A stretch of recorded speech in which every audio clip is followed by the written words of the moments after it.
Hello everyone. सो अपन लोग पढ़ रहे हैं टूल्स एंड टेक्निक्स और आज के सेशन में अपन डिस्कस करने वाले हैं एक बहुत ही सिंपल बट बहुत ही कंफ्यूजिंग टाइप की टेक्निक। सिंपल बहुत है। टेक्निक का नाम है स्पेक्ट्रोफोटोमेट्री। अब ये स्पेक्ट्रोफोटोमेट्री क्या है, कैसे काम करती है, सब कुछ बताऊंगा मैं। आप आराम से सुनते जाइए। टेक्निक का नाम है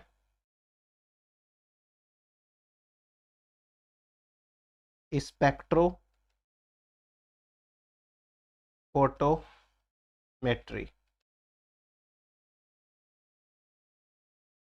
स्पेक्ट्रोफोटोमेट्री टेक्निक एक ऐसी टेक्निक है जो हमें ये बताती है कि कोई भी सब्सटेंस हो, सब्सटेंस मतलब कुछ भी, जैसे कोई प्रोटीन है, कोई अमाइनो एसिड है, कोई डीएनए है, आरएनए है, न्यूक्लियोटाइड है, कुछ भी हो, वो कितनी लाइट एब्जॉर्ब करता है और कौन सी लाइट एब्जॉर्ब करता है। चूंकि हम बायोलॉजिकल सिस्टम पढ़ना चाहते हैं, इसलिए हम इन बायोमोलिक्यूल्स की बात कर रहे हैं।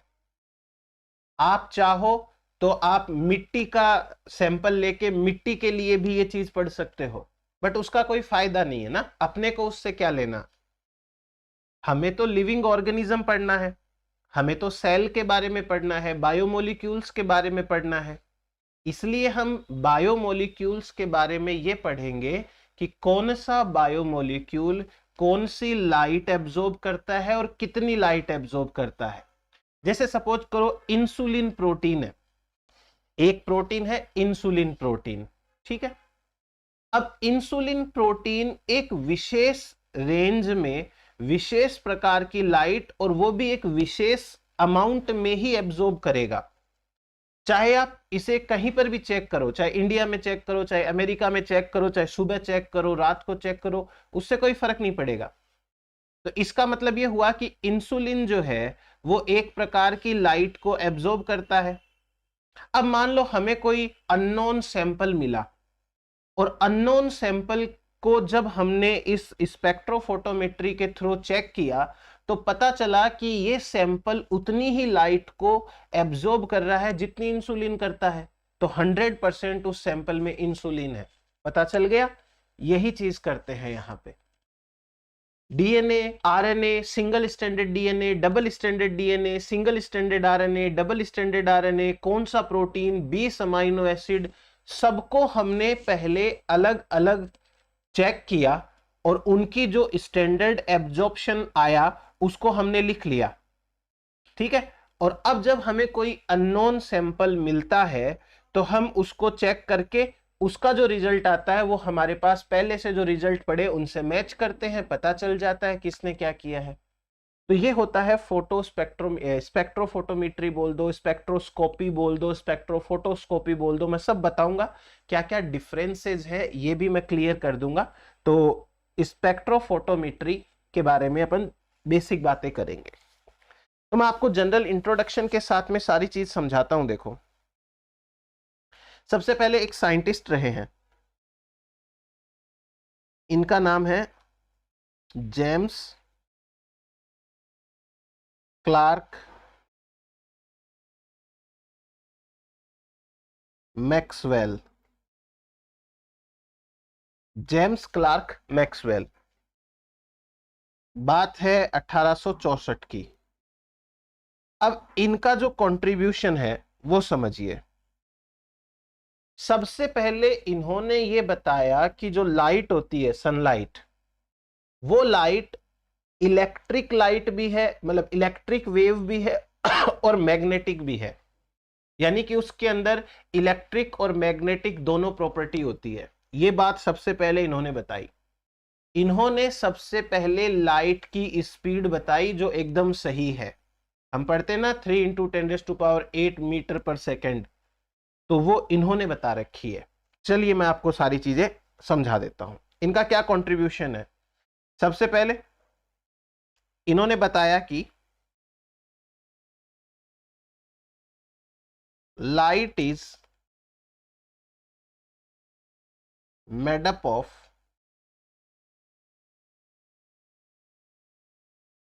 Wave of electric and magnetic field. ठीक, वेव क्या होती है? जो इस प्रकार से मूव करती है उसे वेव कहते हैं, जो ऐसे मूव करती है उसे वेव कहते हैं। एक तो ये चीज। दूसरा, इन्होंने सबसे पहले लाइट की स्पीड, इन्होंने बताया कि जो स्पीड ऑफ लाइट है, स्पीड ऑफ लाइट वो कितनी होती है? 3,00,000 किलोमीटर पर सेकेंड। अगर मुझे इसको कन्वर्ट करना है मीटर में तो मैं 1000 से गुणा कर दूंगा। 1000 से गुणा करने का मतलब 3 जीरो और लगा दूंगा, तो ये बन गई मीटर पर सेकेंड। इस चीज को आप ऐसे भी लिख सकते हो ना, 3 × 10⁵ किलोमीटर पर सेकेंड। कुछ नहीं किया, जितने जीरो लगे हैं उनको 10⁻⁴ में लिख के मल्टीप्लाई किया है। और इसको भी आप लिख सकते हो 3 × 10⁸ मीटर पर सेकेंड। बात एक ही है, ये लाइट की स्पीड है और ये स्पीड जो है क्या बोलते हैं, सबसे पहले इन्होंने बताई थी जेम्स क्लार्क मैक्सवेल ने, और ये सही है, इन्होंने कैलकुलेट करके बताया। अब उसके बाद में दूसरे साइंटिस्ट आते हैं, एक का नाम है फैराडे और दूसरे का नाम है यंग। फैराडे एंड यंग, इन्होंने एक चीज बताई। इन्होंने कहा कि जो लाइट होती है, उस लाइट में, लाइट जो ट्रेवल करती है उसमें दो चीजें इंपॉर्टेंट होती है। जो लाइट है उसमें दो चीजें हैं, एक तो है वेवलेंथ,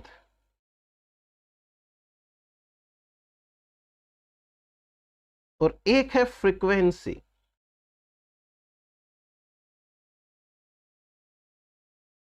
लैम्डा, और ये इसको लिखते हैं ऐसे गामा और न्यू। फ्रीक्वेंसी क्या मतलब है इसका? देखो, जैसे मैं यदि आपको ये बताऊं कि एक लाइट है, वो इस प्रकार से ट्रेवल कर रही है,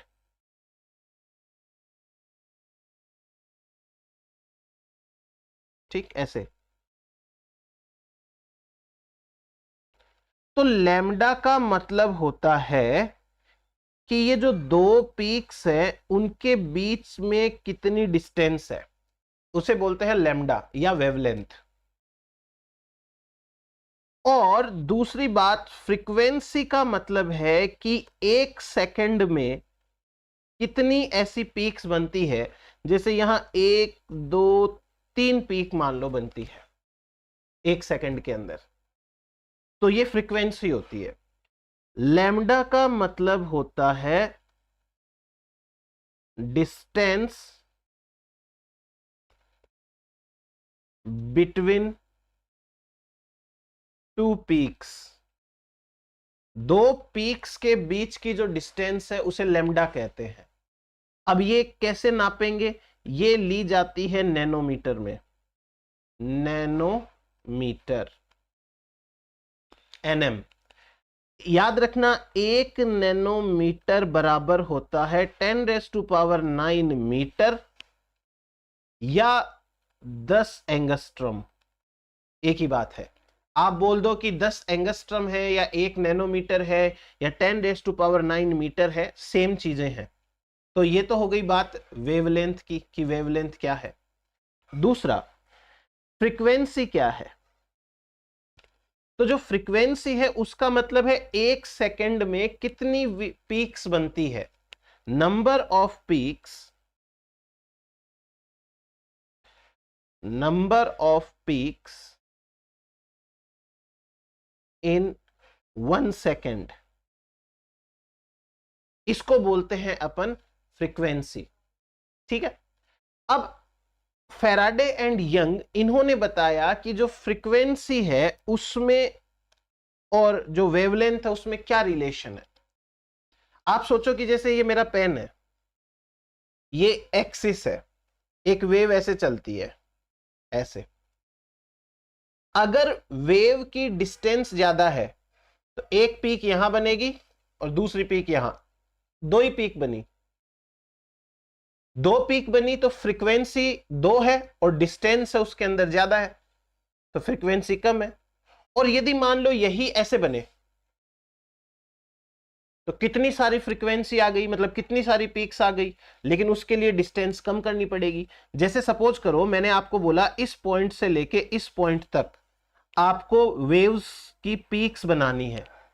आपने क्या किया, एक पीक यहां बना दी, एक पीक यहां बना दी, ये डिस्टेंस है लेमडा, और यहां पे दो पीक है, ठीक है। अब यदि मैं आपसे कहूं कि ऐसे बनाओ इस तरीके से, ऐसे, तो काउंट करो 1 2 3 4 5 6 7, 7 बन गई, लेकिन लेमडा क्या आया, छोटा हो गया ना लेमडा, डिस्टेंस कम हो गई। तो फैराडे और यंग ने एक रिलेशनशिप दिया वेवलेंथ और फ्रीक्वेंसी के बीच में, और इन्होंने कहा कि जो वेवलेंथ होती है, सॉरी फ्रीक्वेंसी होती है, वो 1/λ यानी इनवर्सली प्रोपोर्शनल होती है। यदि फ्रीक्वेंसी ज्यादा लोगे तो वेवलेंथ छोटी हो जाएगी, वेवलेंथ बड़ी करोगे फ्रीक्वेंसी कम आएगी। ये रिलेशनशिप है, आपको ध्यान में रखना है दोनों के बीच में, और ये रिलेशनशिप सबके साथ में काम करता है। अब नेक्स्ट अपन बात करते हैं, कोई भी लाइट है उसके अंदर कुछ ना कुछ एनर्जी तो होगी, एनर्जी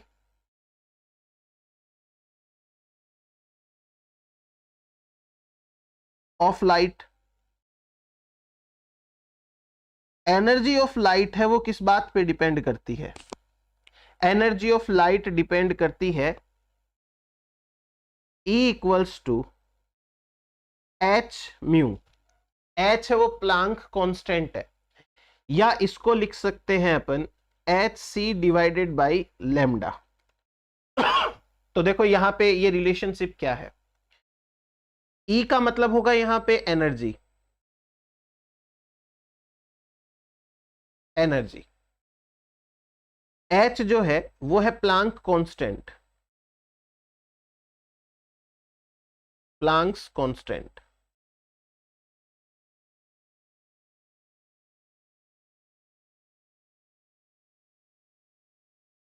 म्यू जो है वो है फ्रीक्वेंसी,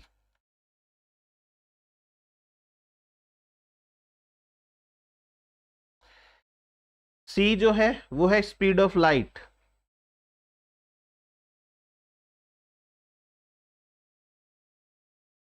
अब जो कांस्टेंट है वो तो कांस्टेंट होता है, इसकी वैल्यू होती है 6.624 इंटू 10⁻⁻34 जूल्स सेकेंड इनवर्स या जूल्स पर सेकेंड। और जो स्पीड ऑफ लाइट है वो मैंने आपको बताया ही था, 3 इंटू 10⁻8 मीटर पर सेकेंड। अब मीटर को चाहे सेंटीमीटर में बदलना हो तो 100 से और गुणा कर दो, 3 इंटू 10⁻10 सेंटीमीटर पर सेकेंड। कोई बात नहीं, जैसे आपको लेना हो वैसे ले लो।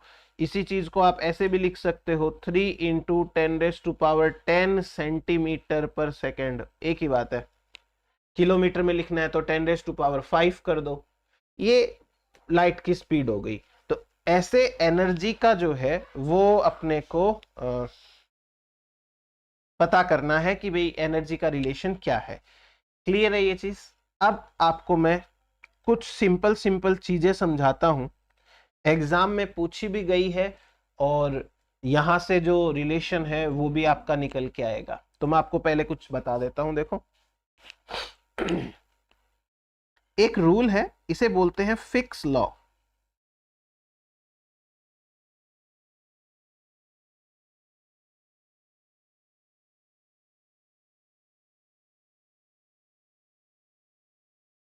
फिक्स लॉ, फिक्स का कॉन्सेप्ट है वो क्या करता है, देखो फिक्स सॉरी, फिक्स का जो कॉन्सेप्ट है या रूल है वो डिफ्यूजन का रूल है, ऑस्मोसिस के अंदर बताया हुआ है प्लांट फिजियोलॉजी में।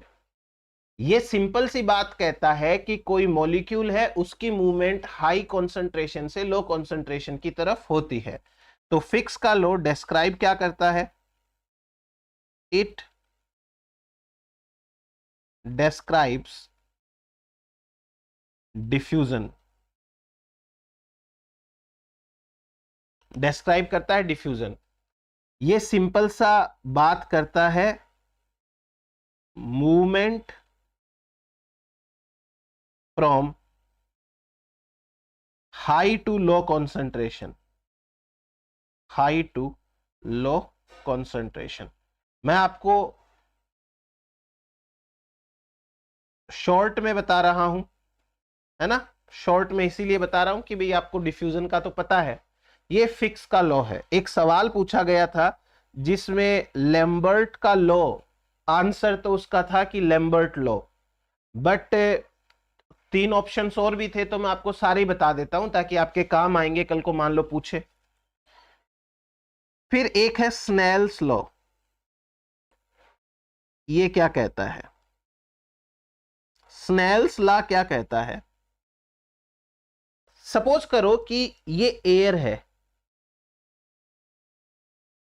एक बार अपन मान लेते हैं कि ये एयर है,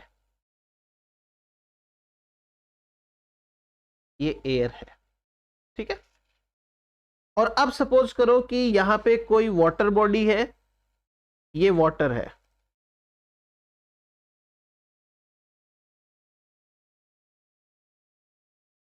ये वाटर है, ठीक है। तो इसका मतलब 2 अलग अलग सब्सटेंस है, एक एयर है एक वाटर है। अब लाइट जब ट्रेवल करती है तो जो एक सब्सटेंस के बाद दूसरा सब्सटेंस चालू होता है तो उसमें लाइट कुछ बेंड हो जाती है, लाइट जो है वो बेंड हो जाती है। स्नेल का लॉ यही एक्सप्लेन करता है कि लाइट कैसे बेंड होती है, कितनी बेंड होती है। अब चूंकि हमारे सिलेबस में देखो दूर दूर तक नहीं है और ऐसे हजारों लॉ भरे पड़े हैं, कुछ ना कुछ बताते हैं, तो हर एक तो अपन कर नहीं सकते। हाँ, ये एग्जाम के अंदर नाम आया था, क्या पता रिपीटेड पूछ ले, क्या पता वापस से कोई ऑप्शन में यही नाम आ जाए, फिर आप कंफ्यूज हो जाओ कि ये क्या है, तो उस हिसाब से बता रहा हूं। ऐसे तो बहुत सारे हैं। सो स्नेल्स लॉ है वो हमें क्या बताता है? बेंडिंग ऑफ लाइट, इसलिए इसे बोलते हैं law of bending of light, इसे बोलते हैं law of bending of light. क्या बताता है ये बताता है it explains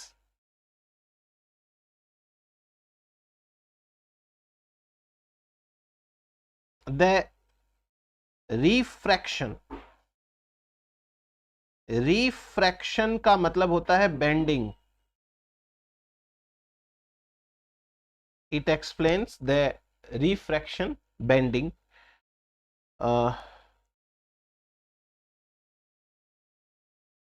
of light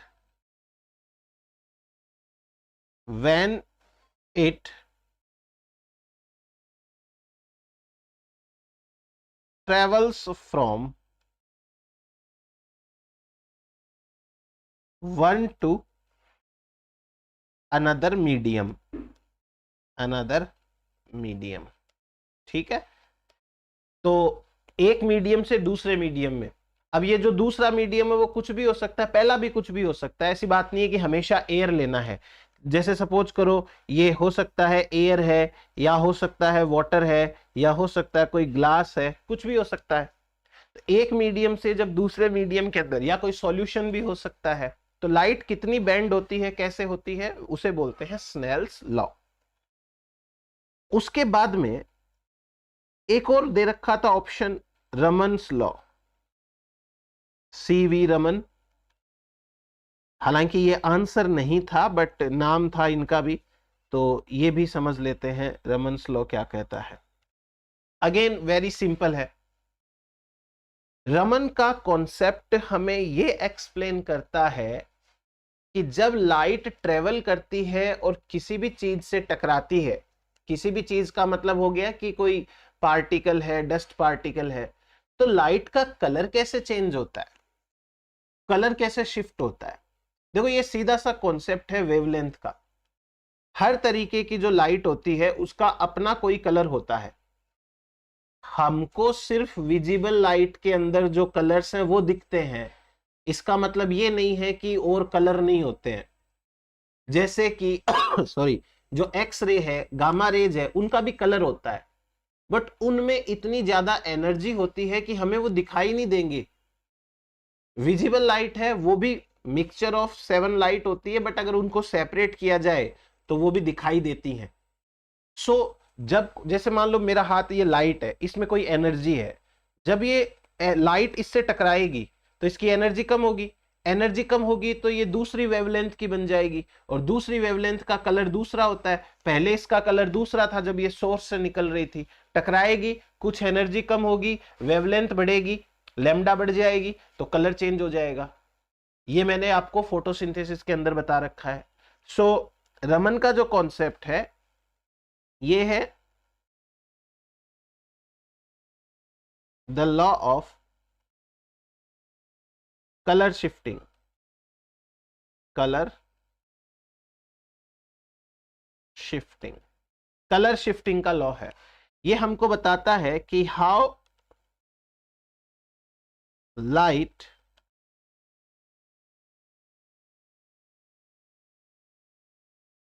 changes its energy, how light changes its energy and the color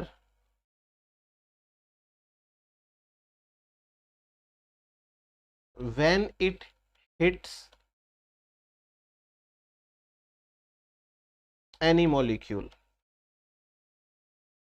कोई भी मॉलिक्यूल को जब ये हिट करता है तो कैसे ये चेंज होता है। तो ये 3 ऑप्शंस थे जो कि आंसर नहीं थे। अब अपन आते हैं अपने दूसरे कॉन्सेप्ट के ऊपर। ये है Beer Lambert relation. Beer Lambert relation, ये दो अलग अलग नियम है, और दोनों नियम है कंक्लूसिवली एक बात कहते हैं, तो इसलिए हमने इनको साथ में रखा हुआ है। तो देयर आर 2 लॉज।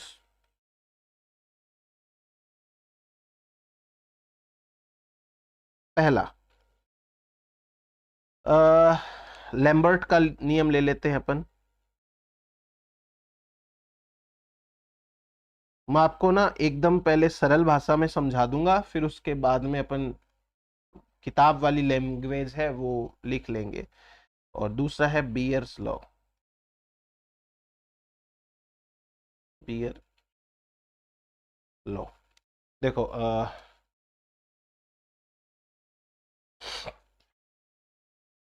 जैसे सपोज करो, मैं एक बार वैसे इजी वे में बता रहा हूं। ये पेन है, ठीक है, ये पेन प्लास्टिक के किसी मटेरियल का बना है, इसकी कोई साइज फिक्स है, इसकी शक्ल कैसी है देख लो वो फिक्स है ना। सपोज करो कि जब भी कोई पेन होगा तो वो पेन ऐसा ही होगा, चाहे कोई भी पेन हो, XYZ, पेन नाम की चीज ऐसी होती है, इतनी साइज की, ऐसी ही शेप की, इसी मटेरियल की। क्लियर? इसका मतलब ये हुआ कि जैसे कोई प्रोटीन है तो वो प्रोटीन वैसा ही होता है, चाहे मेरा इंसुलिन ले लो, चाहे आपका इंसुलिन ले लो, वो इंसुलिन में नंबर ऑफ अमाइनो एसिड उतने ही होंगे, सीक्वेंस ऑफ अमाइनो एसिड भी वही होगा, एक आधे का चेंज आता है। फोल्डिंग के हिसाब से अगर शेप की बात करें तो मेरे इंसुलिन की शेप आपके इंसुलिन की शेप सेम होगी, मेरे इंसुलिन का मॉलिक्यूलर वेट आपके इंसुलिन का मॉलिक्यूलर वेट सेम होगा। कहने का मतलब इंसुलिन का मतलब वही होगा सभी के अंदर। तो मान लो पेन का मतलब ये होता है। अब लैम्बर्ट क्या कहते हैं? लैम्बर्ट कहते हैं कि ये पेन के ऊपर चाहे किसी भी इंटेंसिटी की लाइट डालो, इसको जितना एब्जॉर्ब करना है वो उतना ही करेगा। कम डालोगे तो धीरे धीरे धीरे धीरे करके उतनी एब्जॉर्ब करेगा जितनी करनी है, ज्यादा डालोगे तो तुरंत एब्जॉर्ब कर लेगा। अब एक और सिंपल सा एक समझाता हूं आपको। जैसे सपोज मैंने ये डिसाइड किया कि मुझे 1000 रुपए इकट्ठा करने हैं, 1000 रुपए इकट्ठा हो जाएंगे मेरे पास में तो मैं यहां से चला जाऊंगा उठ के, ठीक। अब दो ऑप्शंस है। पहला, मुझे कभी 1 रुपया मिला, कभी 10 रुपए मिले, कभी 5 रुपया मिले, कभी 50 रुपए मिले। अगर छोटे छोटे अमाउंट में पैसे मिलेंगे मुझे तो मैं यहां ज्यादा देर तक बैठा रहूंगा, और जब काफी समय बाद मेरे पास में 1000 रुपए इकट्ठे हो जाएंगे मैं चला जाऊंगा उठ के। दूसरा ये कॉन्सेप्ट है, किसी ने मुझे एक साथ 10,000 रुपए दिए, मेरी कैपेसिटी 1000 रुपए लेने की है, मैं उसमें से 1000 रुपए लूंगा, चला जाऊंगा अपना। तो कहने का मतलब क्या हुआ कि कोई भी जो मॉलिक्यूल होता है वो एक फिक्स अमाउंट की लाइट को एब्जॉर्ब करता है, चाहे आप कितनी भी लाइट डालो। यदि उसे मान लीजिए कि 350 नैनोमीटर की लाइट लेनी है तो वो सिर्फ 350 नैनोमीटर की लाइट लेगा, आप चाहे कितनी भी डालो। यह है लैम्बर्ट का लॉ, लैम्बर्ट का नियम है ये। समझ में आ गया? अभी लिख दूंगा और समझ में आ जाएगा। बीयर का नियम क्या कहता है? बीयर का नियम यह कहता है कि लाइट कितनी एब्जॉर्ब होगी वो ये डिपेंड करेगा कि लाइट के पाथ में कितने मॉलिक्यूल्स हैं। जैसे सपोज करिए मुझे 1000 रुपए चाहिए और किसी इंसान ने 5000 रुपए भेजे, तो वो 5000 रुपए मेरे और उसके बीच में 2-3 लोग और हैं, उनके हाथ से होते हुए आएंगे, तो कुछ कुछ कमीशन वो भी रख लेंगे बीच में अपना और मुझे 1000 रुपए दे देंगे। लाइट निकली थी 5000 रुपए की और मेरे तक आते आते जो लाइट है वो 1000 की बच गई, इसका मतलब 4000 बीच में किसी ने किए हैं। तो बीयर का कॉन्सेप्ट इतना सा कहता है कि ये जैसे लाइट है और इसके ऊपर गिरनी है, तो यहां से लेकर के और यहां तक का जो डिस्टेंस है, बीच में जितने भी मॉलिक्यूल्स आएंगे वो भी थोड़ी थोड़ी लाइट एब्जॉर्ब करेंगे, तो फाइनल एब्जॉर्प्शन लाइट का अलग होगा। इसने तो वही किया है जितना इसको चाहिए, पर बीच वाला जो रास्ता है उसमें भी कुछ लाइट एब्जॉर्ब हुई ना, तो हमको ये प्रिसाइजली पता करना पड़ेगा कि इसने कितनी लाइट एब्जॉर्ब करी।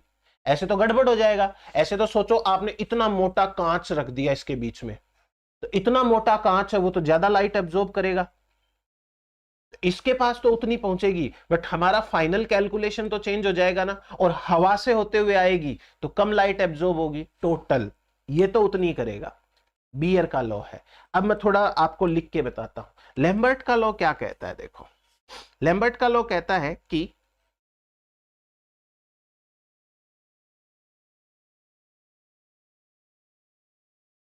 The proportion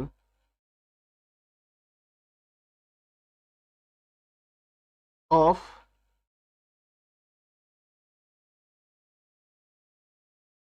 radiant energy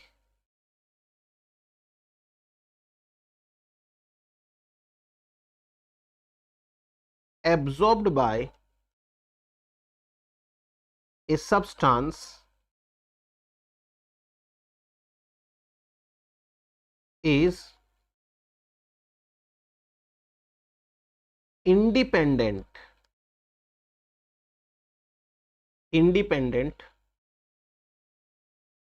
of the intensity of incident radiation. देखो क्या सीन है इसका मतलब।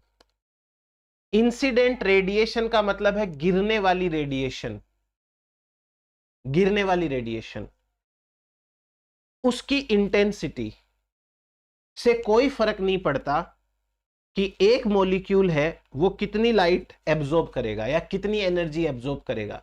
जितनी उसकी कैपेसिटी होगी उतनी करेगा। आप कितनी भी लाइट डालो, कम डालो तो ज्यादा टाइम लगेगा, ज्यादा डालो तो कम टाइम लगेगा, बट अमाउंट ऑफ एनर्जी उतनी ही एब्जॉर्ब करेगा। यह है लैम्बर्ट का कॉन्सेप्ट। अब लैम्बर्ट का कॉन्सेप्ट है, उसका एक दूसरा मतलब तरीका है बोलने का बात एक ही है कि द गिवन सैंपल, यानी कोई protein, amino acid, DNA, RNA, कुछ भी, the given sample always absorb the same proportion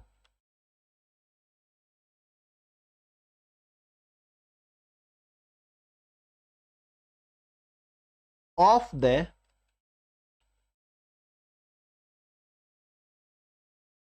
incident radiation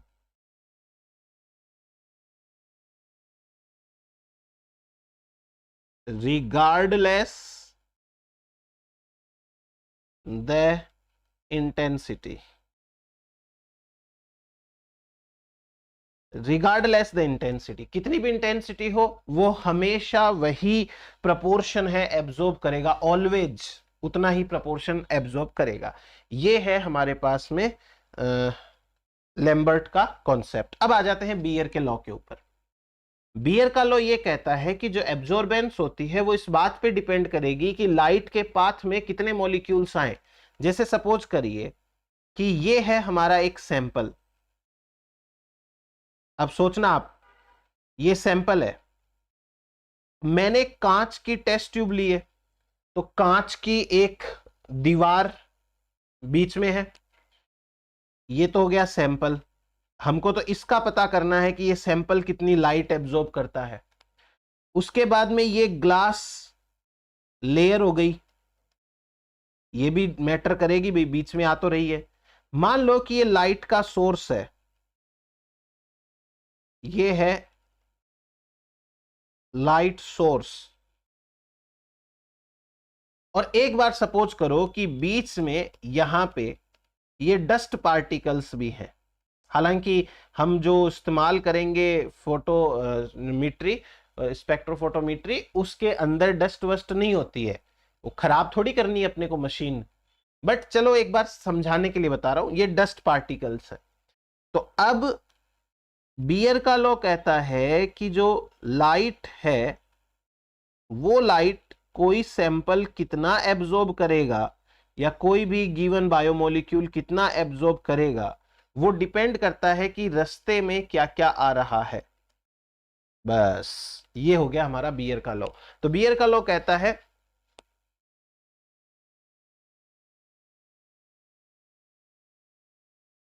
the absorption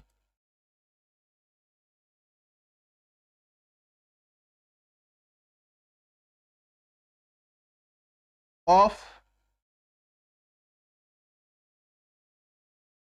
radiant energy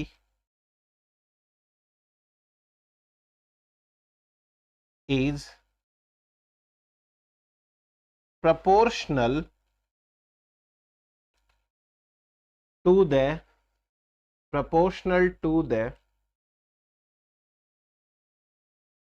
total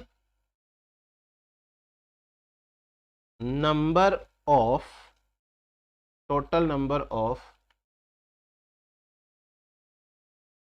molecules in the light path। देखो मैं आपको एक छोटी सी चीज बताता हूं, एक छोटी सी एडवाइस देता हूं आपको। मैं ये भारी लैंग्वेज इसलिए लिखा रहा हूं क्योंकि किताब में लिखी है और एग्जाम में भी ऐसे ही आएगी। आपको ये लैंग्वेज रटने की जरूरत नहीं है, आप अपने हिसाब से बेसिक चीज समझ लो कि मेन काम की बात क्या है ना। आपको वो चीज दिमाग में घुस गई ना, फिर लैंग्वेज कुछ भी लिखो आपको ऑटोमेटिक समझ में आ जाएगा कि भाई क्या कहना चाह रहे हैं।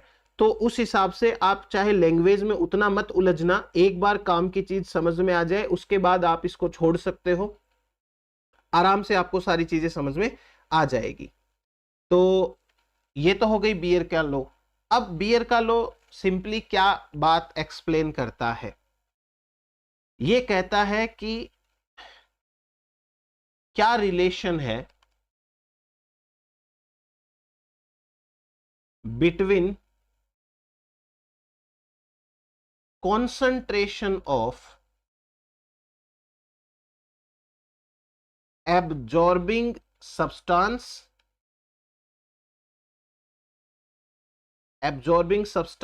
and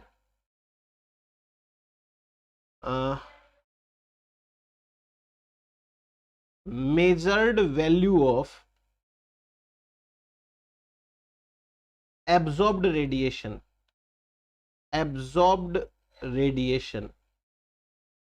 इसका मतलब समझना बात, इसका मतलब ये है कि भाई जो एब्जॉर्ब्ड रेडिएशन की वैल्यू आई है ना वो ज्यादा होगी, क्योंकि रास्ते में जो बीच बीच में मॉलिक्यूल्स है वो भी कुछ कुछ एब्जॉर्ब करेंगे, और फाइनली जो सब्सटेंस को हम एब्जॉर्ब करवाना चाहते हैं उसने कुछ अलग एब्जॉर्ब किया है। मतलब वो जो पैसे भेजे थे, मैंने तो 1000 रुपए रखे थे, लेकिन बीच वालों ने जो 4000 रुपए और रखे हैं, तो फाइनल एब्जॉर्प्शन तो 5000 का हुआ ना। मुझे 5000 नहीं चाहिए थे, मेरी कैपेसिटी 1000 की थी, लेकिन क्या रिलेशन है टोटल एब्जॉर्प्शन में और मेरे पास जो आया उसमें, वो बियर का लॉ समझाएगा। ठीक है, अब मैं आपको समझाता हूं इनके कॉन्सेप्ट को। आगे 2-3 चीजें हैं, पहले वो समझ लीजिए। अपन थोड़ी थोड़ी चीजें हैं वो समझ लेते हैं। देखो, मैं आपको कुछ पॉइंट्स बताता हूं, आपको अच्छा लगेगा और टॉपिक भी समझ में आएगा। देखो, एक टेक्निक है, उसे बोलते हैं, एक मशीन है, उसे बोलते हैं फोटोमीटर। फोटोमीटर एक मशीन है, उसे बोलते हैं स्पेक्ट्रोमीटर।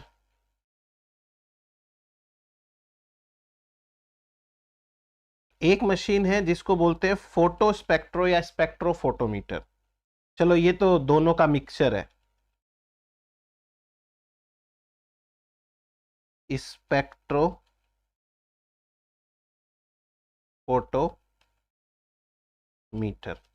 ठीक है, ये तो कॉम्बिनेशन ऑफ अबाउट टू, दोनों का कॉम्बिनेशन है। मैं लिख दूंगा सारी चीजें। अब देखो, फोटोमीटर क्या है और स्पेक्ट्रोमीटर क्या है, बेसिक डिफरेंस है वो समझते हैं अपन। अगर हमारे पास एक मशीन है और वो मशीन ये पता लगा के दे कि इस पेन ने कौन सी इंटेंसिटी की लाइट एब्जॉर्ब करी, इसने 200 नैनोमीटर की लाइट एब्जॉर्ब करी, 300 की करी, 400 की करी, 450 की करी, 500 की करी, समझ गए मैं क्या बोलना चाह रहा हूं? अगर कोई मशीन मुझे ये बता दे कि इसने कौन से नैनोमीटर की लाइट, यानी कौन सी क्वालिटी की लाइट एब्जॉर्ब करी, तो उस मशीन को बोलेंगे फोटोमीटर। ठीक है, यदि कोई मुझे मशीन ये बता दे कि इसने कितनी लाइट एब्जॉर्ब करी, कौन सी और कितनी में डिफरेंस है, कौन सी, यानी 300 नैनोमीटर, 400, 500, 600, और दूसरा है कितनी, 300 नैनोमीटर की कितनी लाइट, कितने फोटॉन्स एब्जॉर्ब किए, तो उस मशीन को बोलेंगे स्पेक्ट्रोमीटर। फिर अभी दोनों को ज्वाइन कर दिया, दोनों को मिला के एक बड़ी मशीन बना दी स्पेक्ट्रोफोटोमीटर, जो ये भी बता देगा कि कौन सी लाइट एब्जॉर्ब करी है और कितनी करी है। समझ में आ गया ये डिफरेंस? तो पहला, फोटोमीटर क्या है? फोटोमीटर हमें बताता है कि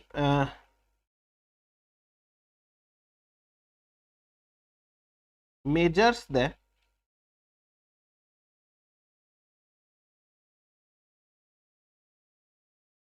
intensity of a beam of light। अच्छा, इसको सिंपल वे में बोलता हूं मैं, यानी कि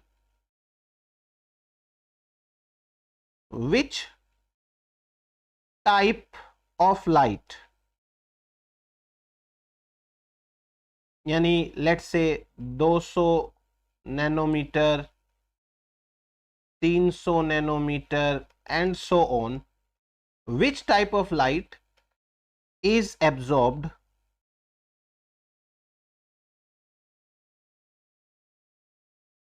by a molecule। अब मैं मॉलिक्यूल इसीलिए बोल रहा हूं क्योंकि हमको बायोलॉजी पढ़नी है, बाई ए मॉलिक्यूल, इसलिए मैं मॉलिक्यूल बोल रहा हूं, वरना तो आप पत्थर की चेक कर लो, चाहे मुझे क्या है। उसे बोलते हैं फोटोमीटर। स्पेक्ट्रोमीटर का मतलब होता है कि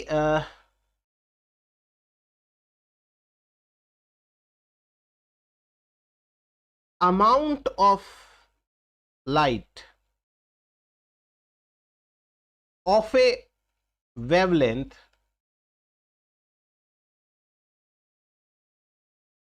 is absorbed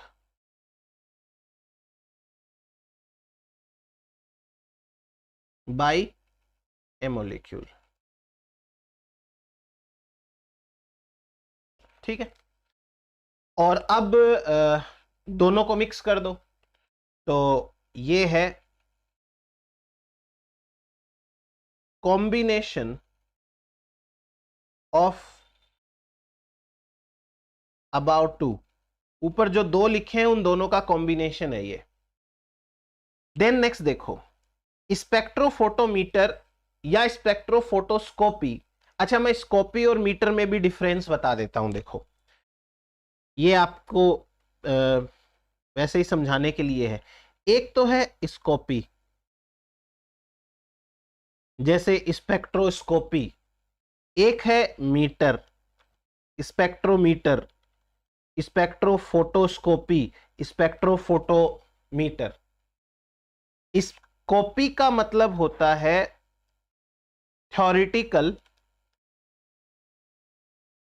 study.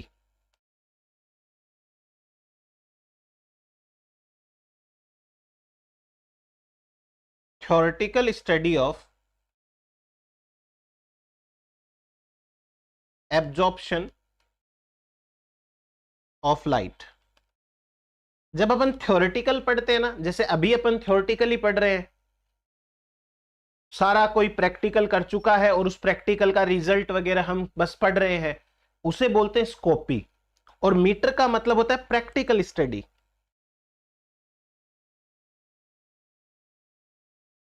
Practical study, तो दोनों में अंतर समझ में आ गया। अब एक टर्म आता है आपके सामने, क्वालिटेटिव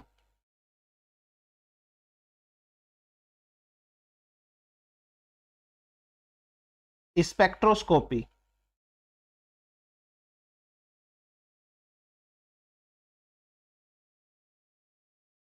और एक टर्म आता है क्वांटिटेटिव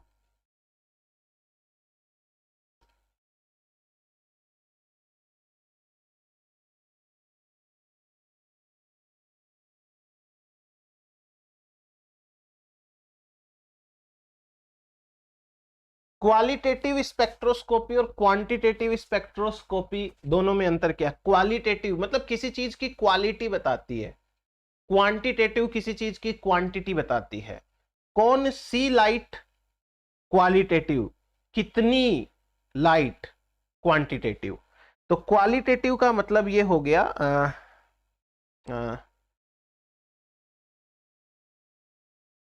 इंफॉर्मेशन, मैं शॉर्टकट में सीधा लिख रहा हूं, information about the identity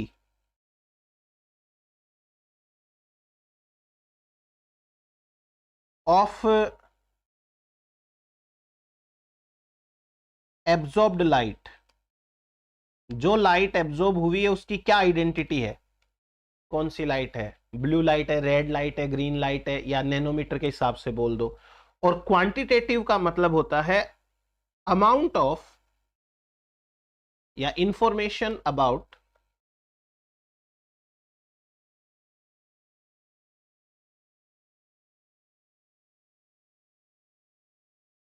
information about the amount of absorbed light.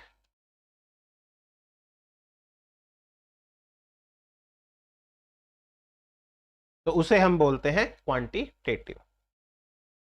चलो, तो ये हो गई हमारे पास में बात। अब नेक्स्ट अपन आते हैं कुछ और इंपॉर्टेंट चीजों पे जो बियर लैम्बर्ट रिलेशनशिप के ऊपर आधारित है। मैं आपको एक चीज बताता हूं पहले, फिर आपको समझ में आएगा। एक एग्जाम्पल समझने की कोशिश करना आप, ठीक है?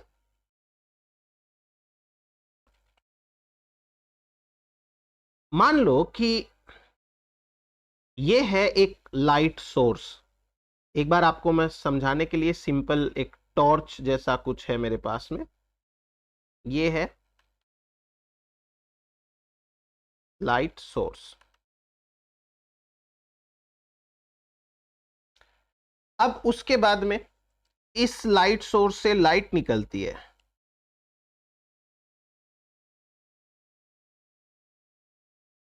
ठीक, ये वो लाइट है जो अभी निकली है।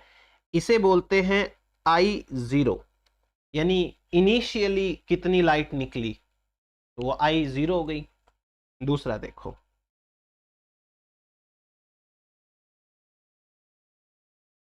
ये मान लो कोई सैंपल सब्सटेंस है। ये है सैंपल सब्सटेंस, और जब लाइट इस सब्सटेंस के ऊपर गिरती है तो ये सब्सटेंस कुछ लाइट को वापस रिफ्लेक्ट कर देता है या ट्रांसमिट कर देता है। कुछ लाइट को ये वापस ट्रांसमिट कर देता है। ये है आई। मैं समझा देता हूं, देखो। तो यहां पे दो चीजें हैं। एक तो है I0। I0 का मतलब होता है इंसिडेंट रेडिएशन। इंसिडेंट रेडिएशन, इसका मतलब होता है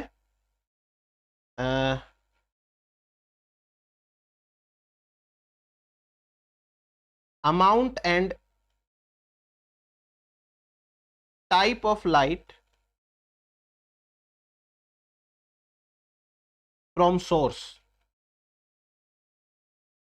सोर्स से कितनी अमाउंट में और कौन सी लाइट निकली है। दूसरा आई। आई का मतलब हो गया ट्रांसमिटेड रेडिएशन।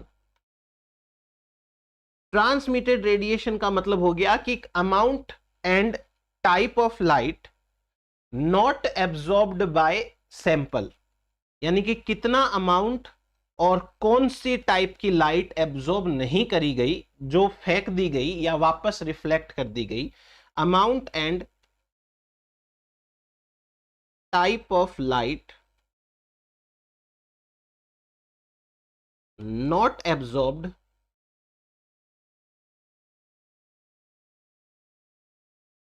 बाय सैंपल, जो सैंपल से नहीं एब्जॉर्ब करी गई। आप एक चीज इसको मतलब एक बार देख लो, सिंपल सी बात है भाई। एक टॉर्च है, उससे कितनी लाइट निकली, और एक हमारे पास मान लो कोई भी सब्सटेंस है, उसने उसके ऊपर टकराई लाइट, उसने कुछ तो एब्जॉर्ब किया होगा और कुछ वापस रिफ्लेक्ट कर दी। अब यहां से ना अपन एक कॉन्सेप्ट निकालेंगे और उस कॉन्सेप्ट का नाम है टी। टी का मतलब होता है ट्रांसमिटेंस। ट्रांसमिटेंस। ट्रांसमिटेंस। ट्रांसमिटेंस का मतलब होता है कि टोटल में से कितना प्रपोर्शन ट्रांसमिट हो गया। Proportion proportion of transmitted light out of total incident. यानी एक समझ के देखिए कि 100% लाइट निकली, गिरी, और 100% में से 40% वापस ट्रांसमिट हो गई। 100 में से 40 हो गई तो 60 क्या है? एब्जॉर्बेंस है। इसलिए एक होता है concept A for absorbance, absorbance, और ट्रांसमिटेंस जो है वो एक प्रकार का इनडायरेक्ट मेजरमेंट है एब्जॉर्बेंस का। मैं आपसे ये कहूं कि 100% में से 40% ट्रांसमिट हो गई, तो इसका मतलब मैं ये भी बोल रहा हूं ना कि 60% एब्जॉर्ब हो गई इनडायरेक्टली। मैंने एब्जॉर्बेंस बोला नहीं है, बट मतलब तो वही है। इसलिए ट्रांसमिटेंस जो होता है, it is the indirect measure of absorbance, indirect measure of absorbance. Absorbance को ए लिखेंगे, इसको हटा दो। तो आप ये चीज दिमाग में बिठा लो। मैं आपको सिंपल चीजें बताऊंगा एकदम से, आपको पहले ये समझना है टोटल कितनी गिरी, कितनी एब्जॉर्ब होके वापस रिफ्लेक्ट हो गई। तो हम यहां से ट्रांसमिटेंस नाम का एक कॉन्सेप्ट निकालेंगे, और अब ट्रांसमिटेंस का क्या रिलेशन है, कैसे आता है वो देखो। ट्रांसमिटेंस T इक्वल्स टू, मैंने बोला आउट ऑफ टोटल इंसिडेंस में से कितना ट्रांसमिट हुआ है, तो जो रिमेनिंग है वो एब्जॉर्ब हुआ है। ये रिलेशनशिप आपको ध्यान में रखना है। अब यहां से ना कुछ सिंपल चीजें, एक बार सपोज करो मैं ये कह देता हूं कि T जो है वो 100% है। मेरा हाथ है सपोज करो ये, इस पे लाइट गिरी 100% और वापस 100% रिटर्न हो गई, तो एब्जॉर्ब कितना हुआ? 0। और मैं ये कहता हूं कि लाइट गिरी 100% और 0% रिफ्लेक्ट हुई वापस, तो एब्जॉर्बेंस कितना हुआ? इफ T इक्वल्स टू 100%, यानी कि यदि 100% वापस निकल गई, सो A इक्वल्स टू 0%। और यदि मैं कहूं कि इफ T इक्वल्स टू 0%, तो A कितना होगा? 100%। इसका मतलब यह है कि जो सॉल्यूशन है वो एकदम क्लियर है, सॉल्यूशन इज क्लियर। और इसका मतलब यह हुआ कि जो सॉल्यूशन है वो ओपेक्यू है, मतलब उसमें बहुत सारी चीजें हैं।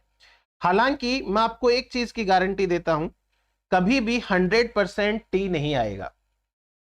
चाहे आप कितना भी क्लियर से क्लियर सॉल्यूशन ले लो, सॉल्यूशन के जो मॉलिक्यूल्स होंगे कुछ तो लाइट को एब्जॉर्ब करेंगे। 0% एब्जॉर्बेंस कभी नहीं आता है। Solution is ओपेक्यू। ओपेक्यू का मतलब गंदा सा, धुंधला सा, ऐसे टाइप का। अच्छा चलो, ये चीज आपको समझ में आई, तो क्या आपको टी और ए में रिलेशन समझ में आया? एब्जॉर्बेंस और टी में क्या रिलेशन है? टी 100% है तो एब्जॉर्बेंस 0 है, टी 0 है तो एब्जॉर्बेंस 100% है। उल्टा रिलेशन हो गया ना। सो ए की जो वैल्यू है वो आती है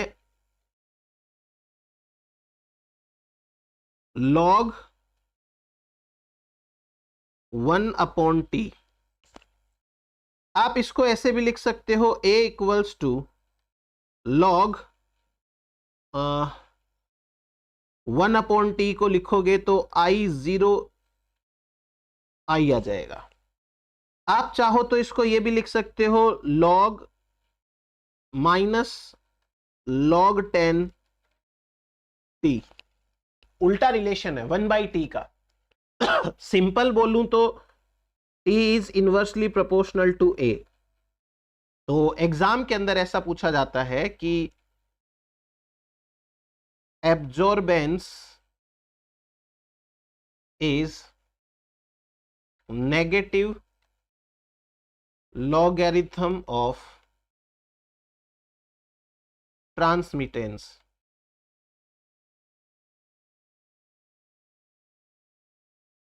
ये नेगेटिव लॉगरिथम होता है ट्रांसमिटेंस का। तो इस प्रकार से अपने को ध्यान में रखना है। ये एक बार के लिए हुआ। अब और देखते हैं इंपॉर्टेंट चीजें। अब एक और चीज बताता हूं, देखो मैं आपको जो बियर लैम्बर्ट का लॉ है वो क्या कहता है, देखना समझना।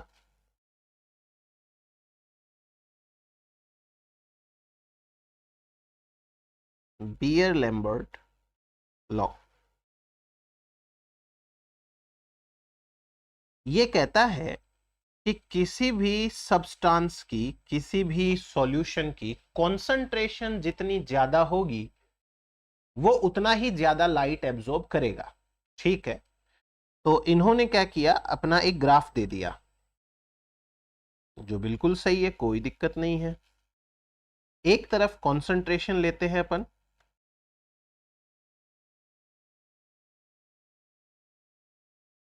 कॉन्सेंट्रेशन इन मिली मोलार पर लीटर। ठीक है, और दूसरी तरफ हम एब्जॉर्बेंस लेते हैं, एब्जॉर्बेंस। तो इन्होंने तो एक लीनियर रिलेशन दिया है इस तरीके से, जितना ज्यादा आप कॉन्सेंट्रेशन लोगे उतना ज्यादा एब्जॉर्प्शन आएगा। तो ये नियम के अनुसार there is a linear relation between concentration of sample and absorbance।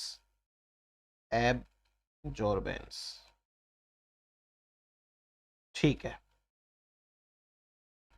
ठीक है। लेकिन अब एक सिंपल सी चीज मैं आपको बताता हूं, ये लीनियर रिलेशनशिप पॉसिबल नहीं है, 100% पॉसिबल नहीं है। कारण क्या है इसका? कारण ये है कि सैंपल आप जिस चीज के अंदर लोगे, फॉर सिंपल एग्जांपल मेरे पास में ये बोतल है, इसमें पानी है, ठीक है। अब ये जो बोतल की दीवार है, पानी है अंदर, वहां तक लाइट पहुंचेगी उससे पहले इस बोतल की वॉल को क्रॉस करना पड़ेगा। ये वॉल भी तो कुछ एब्जॉर्ब करेगी ना। ये वॉल जितना एब्जॉर्ब करेगी वो टोटल एब्जॉर्प्शन में तो शामिल हो जाएगा, पर वाटर ने उतना थोड़ी एब्जॉर्ब किया टोटल जितना। इसलिए हमारे पास कुछ डेविएशंस है। डेविएशंस का मतलब होता है कि जो नियम दिया जाता है उसके कुछ अपवाद मान लीजिए, या वो नियम कैसे पूरी तरीके से फॉलो नहीं होता है। जैसे पहला,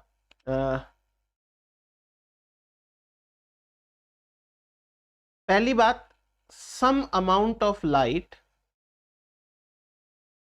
रिफ्लेक्ट हो जाती है, some amount of light is reflected, some amount of light is reflected from the surface of sample holder। Sample holder चाहे कुछ भी हो, कांच का छोटा सा टेस्ट ट्यूब हो तो उससे भी कुछ रिफ्लेक्ट होती है। दूसरा, सम लाइट या some amount of light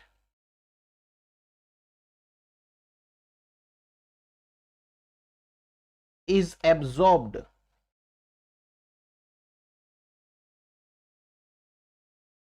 by the sample holder।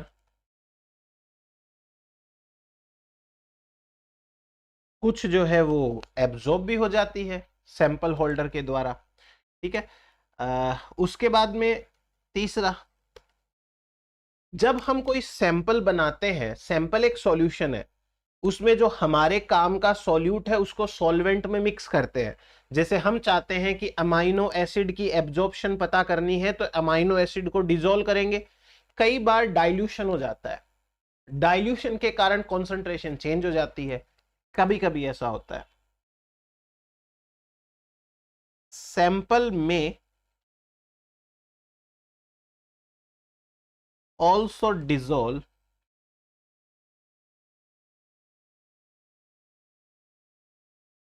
in a solvent, dissolve हो जाएगा, कॉन्सेंट्रेशन में चेंज आ जाएगा। तो ये है हमारे पास में स्पेक्ट्रोफोटोमेट्री के बारे में थ्योरेटिकल सारी बातें। अब मैं बताता हूं आपको इंस्ट्रूमेंटेशन, यानी कैसे कैसे क्या क्या चीजें काम आती है। इंस्ट्रूमेंटेशन,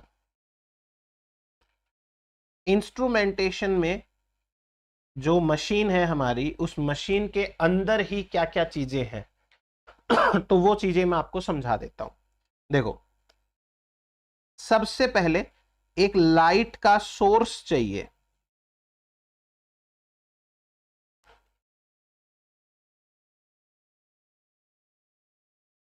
ये है लाइट का सोर्स।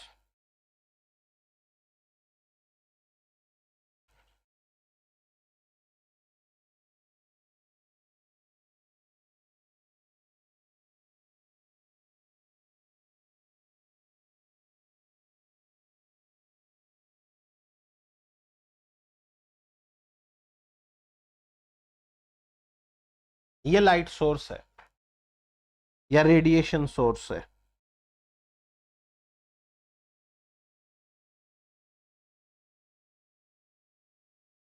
रेडिएशन सोर्स, ठीक है।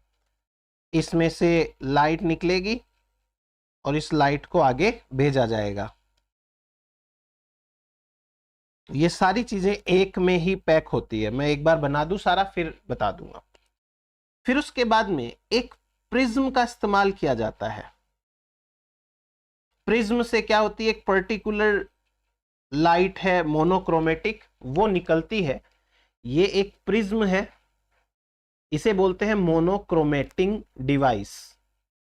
मोनोक्रोमेटिंग डिवाइस, एक विशेष प्रकार की लाइट निकलेगी। देन उसके बाद में अपन सैंपल लेते हैं। ये छोटी सी टेस्ट ट्यूब होती है, इसे क्यूवेट बोलते हैं। और ये है सैंपल होल्डर, और इसके अंदर सैंपल भर लिया।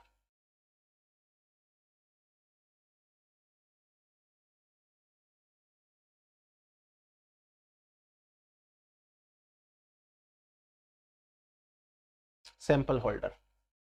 फिर सैंपल में से आगे लाइट जाएगी तो आगे अपन लेते हैं डिटेक्टर। ये है डिटेक्टर। और फाइनली एक रिकॉर्डर होता है, मीटर होता है, और वो हमें बताएगा कितना क्या लाइट एब्जॉर्ब हुई है उसके बारे में। So very first of all, light निकलती है, इस सोर्स से रेडिएशन निकलती है,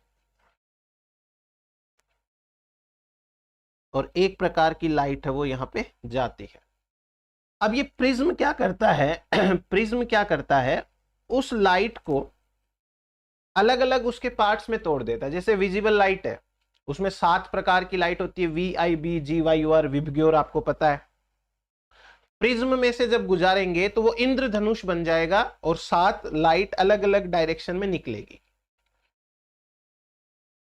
ये लाइट इस सैंपल में से जाएगी, फिर ये डिटेक्टर के अंदर जाएगी, और डिटेक्टर से ये मीटर के अंदर रिकॉर्ड कर ली जाती है। ये सारी चीजें एक ही मशीन के अंदर है, ये अलग अलग नहीं है। तो ये है हमारे पास में पूरा इंस्ट्रूमेशन। अब आपसे जो सवाल पूछे जाएंगे ना, अच्छे अच्छे टाइप के, वो सवाल समझो कहां से क्या क्या आता है। वेरी फर्स्ट ऑफ ऑल हम बात करते हैं सोर्स ऑफ रेडिएशन की।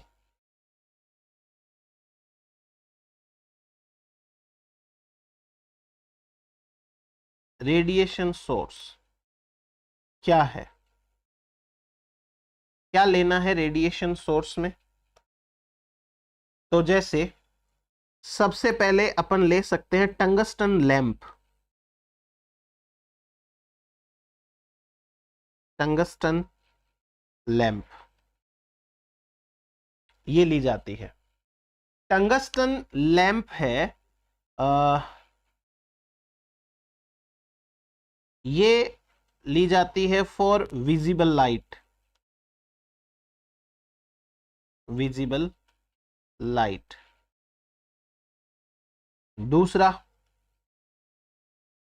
दूसरा है हाइड्रोजन या deuterium lamp. Deuterium H2। Deuterium lamp जो है वो होती है for UV light. For UV light, ultraviolet के लिए होती है। तीसरा एक हाइड्रोजन और मरकरी वेपर लैंप है। मर्क्यूरी वेपर लैंप, ये भी होती है for UV light.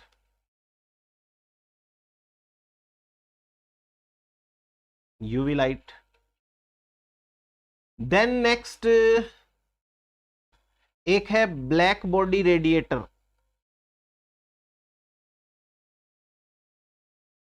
Black body radiator. Black body radiator है वो इंफ्रारेड रेडिएशन के लिए होते हैं, फॉर आईआर। इंफ्रारेड, आगे से मैं आईआर ही लिखूंगा, रेडिएशन इसके लिए होते हैं। देन एक आते हैं नर्स्ट ग्लोवर।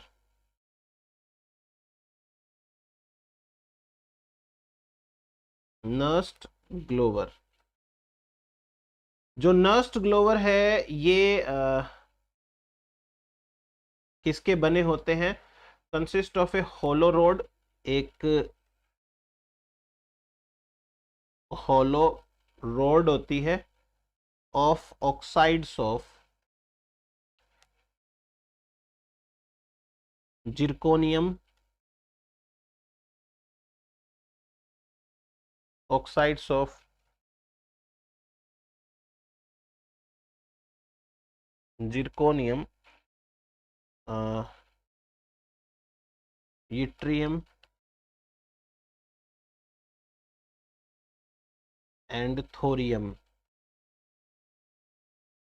और ये भी सोर्स किसका है? आईआर का सोर्स है, और आईआर रेडिएशन। ठीक है, तो ये भाई रट लेना, अगर सवाल आए तो जो बोलते हैं ना आउट ऑफ सिलेबस टाइप का आया था या डिफिकल्ट सवाल आया था, पता नहीं कहां से आया था, वो ये आ सकता है। तो ये रेडिएशन सोर्स हो गया। अब अपन आते हैं अपने मोनोक्रोमेटर के ऊपर। दूसरा है अगला मोनोक्रोमेटर।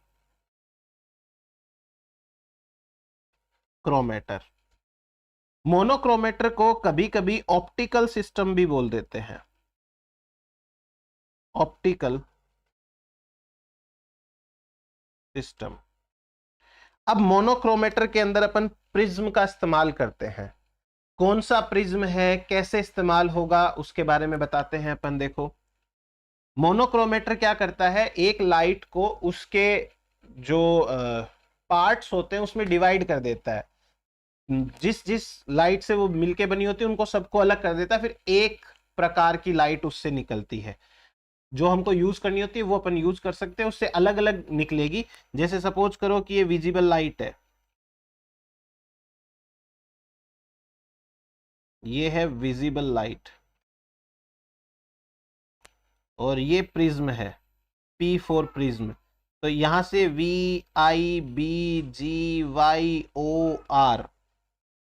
अलग अलग लाइट निकलेगी। अब आपकी मर्जी आपको कौन सी लाइट लेनी है। जो लाइट लेनी है उसके सामने स्पेस छोड़ दो और बाकी को ढक दो, तो सिर्फ यही लाइट आगे जा पाएगी, वरना सारी लाइट आगे जाती। तो वो अपने ऊपर डिपेंड करता है। मोनोक्रोमेटर के अंदर देखो, एक टाइप का मोनोक्रोमेटर होता है, वो होता है या तो सिलिका का प्रिज्म या फिर क्वार्ट्ज का प्रिज्म। सिलिका और क्वार्ट्ज प्रिज्म। अब ये प्रिज्म कब इस्तेमाल करते हैं अपन, ये होते हैं for UV radiation, for UV light. अगर अल्ट्रावायलेट लाइट निकल रही है तो इस प्रकार का प्रिज्म इस्तेमाल करना पड़ेगा। वो डिपेंड करेगा कि अपने कौन सा सैंपल ले रहे हैं उसके अनुसार। दूसरा देखो,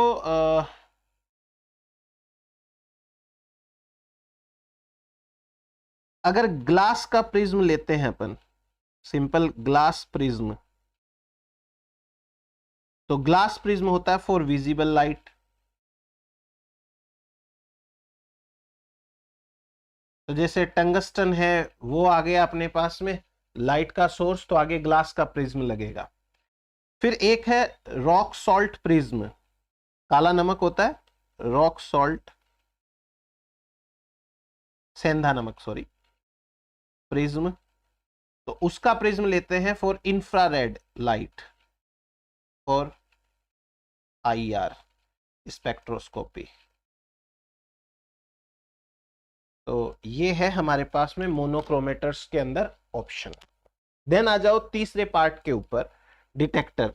सैंपल तो सैंपल है भाई, सैंपल को तो आप क्यूवेट में डालोगे। Next is detector. डिटेक्टर के क्या हालचाल है देखते हैं।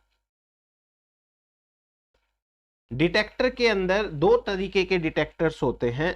एक होता है photo voltaic, photo voltaic. Photovoltaic होता है वो यूज किया जाता है विजिबल एंड यूवी स्पेक्ट्रोस्कोपी में, used in visible and UV spectroscopy. और जो दूसरा है ये है non photo sorry photo conductive, photo conductive. Photo conductive है, it is used in infrared, used in IR spectroscopy. तो ये हो गए अपने पास में डिटेक्टर के बारे में। अब उसके बाद में जो ऑप्टिकल मटेरियल्स हैं,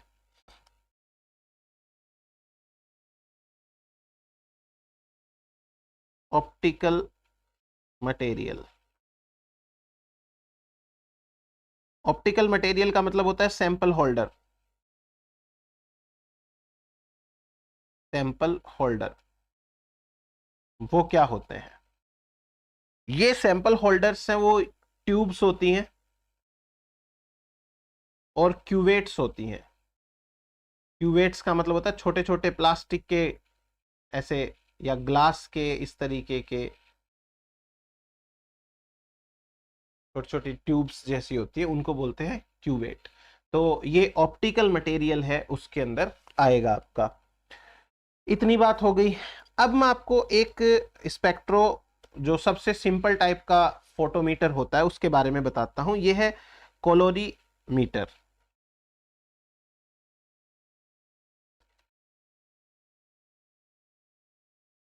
कोलोरीमीटर, कोलोरीमीटर है वो सबसे सिंपलेस्ट फोटोमीटर है, सिंपलेस्ट फोटोमीटर। ठीक। अब इस कॉलोरीमीटर के अंदर क्या किया जाता है, एक पर्टिकुलर रेंज की लाइट को ही यूज किया जाता है, जो है 380 से 750 नैनोमीटर। इसके अंदर फिक्स्ड वेवलेंथ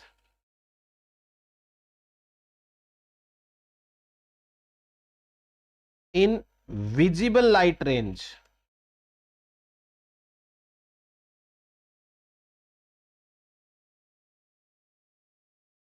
वो भी है 380 से 750 nanometre is used.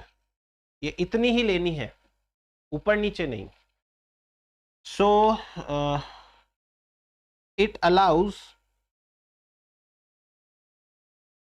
Only one light path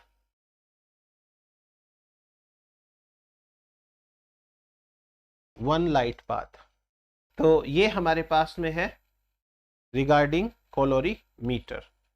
अब मैं आपको कुछ और छोटी मोटी चीजें बता देता हूं, फिर अपन इसके एप्लीकेशंस पढ़ेंगे स्पेक्ट्रोफोटोमेट्री के।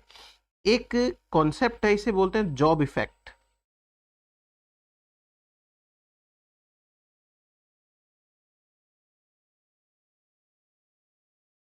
जॉब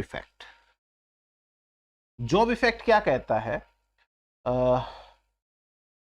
जब हम कोई कलर्ड सॉल्यूशन लेते हैं तो उस कलर्ड सॉल्यूशन की एक पर्टिकुलर लिमिट होती है जब तक वो बियर लैम्बर्ट लॉ को फॉलो करता है।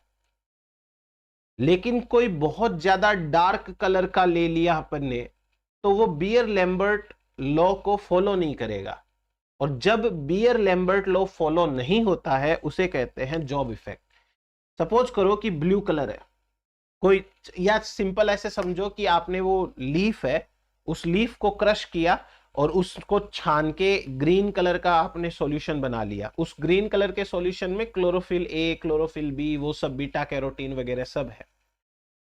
अगर वो ग्रीन कलर बहुत ज्यादा डार्क है तो हो सकता है बियर लैम्बर्ट लॉ फॉलो ना हो, और वो जब फॉलो नहीं होगा उसे कहते हैं जॉब इफेक्ट। तो देखिए,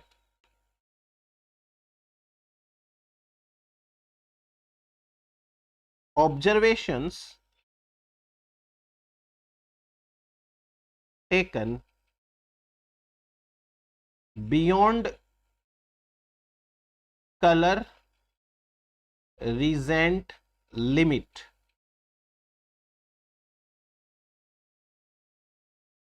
does not follow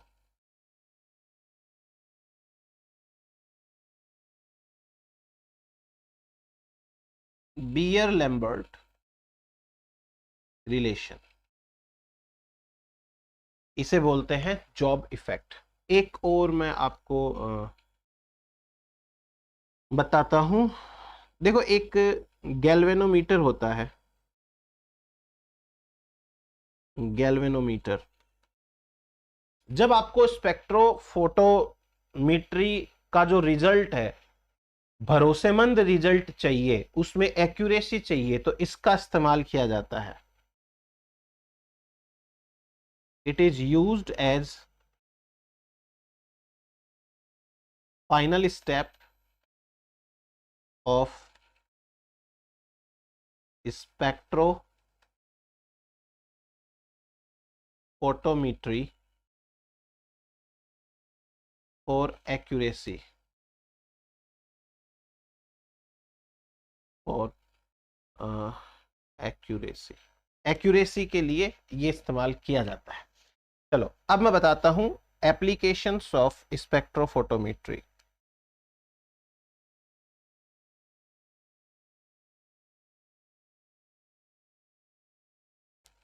applications of spectrophotometry.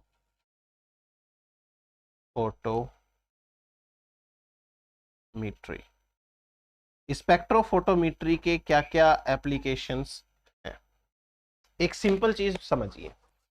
एक है क्लोरोफिल ए, एक है क्लोरोफिल बी।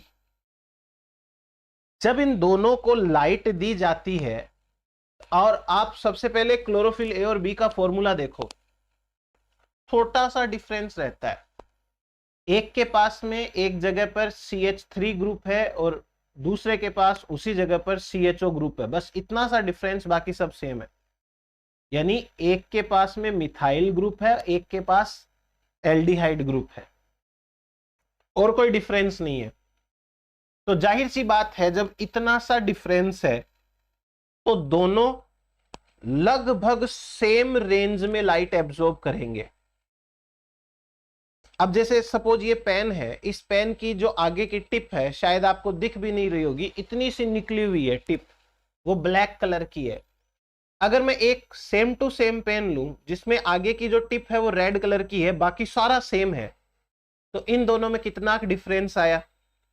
तो जाहिर सी बात है कि ये दोनों सेम टाइप की लाइट को एब्जॉर्ब करेंगे, हल्का सा डिफरेंस रहेगा। अब ऐसे में इतना माइन्यूट डिफरेंस पता करना हो तो ये टेक्निक काम में आती है। जब दो मॉलिक्यूल एकदम सिमिलर टाइप की लाइट एब्जॉर्ब करते हैं तब ये डिफरेंस पता करने के लिए टेक्निक का इस्तेमाल किया जाता है। तो ये टेक्निक है, उसका इस्तेमाल करते हैं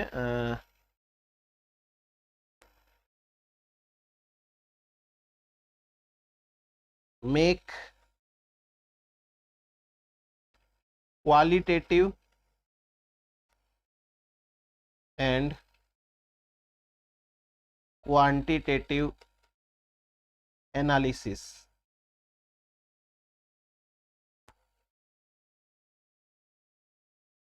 Sample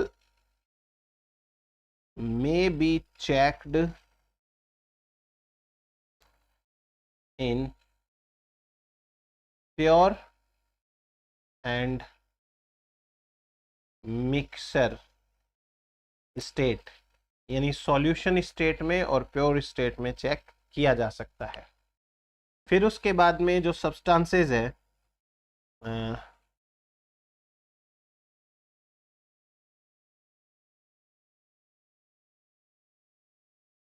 difference between two absorption